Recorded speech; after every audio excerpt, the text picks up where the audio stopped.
मखमली फूल जस्तै नओइलाउने हुनु, सधैँ जित सफलताले शिखरलाई छुनु।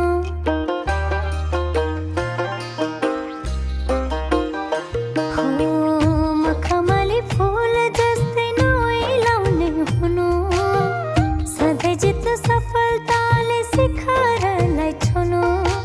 यो चेलीको मायालाई नभुल्नु कहिले, त्यो मुहारमा हाँसो मात्रै देख्न पाउँछैले।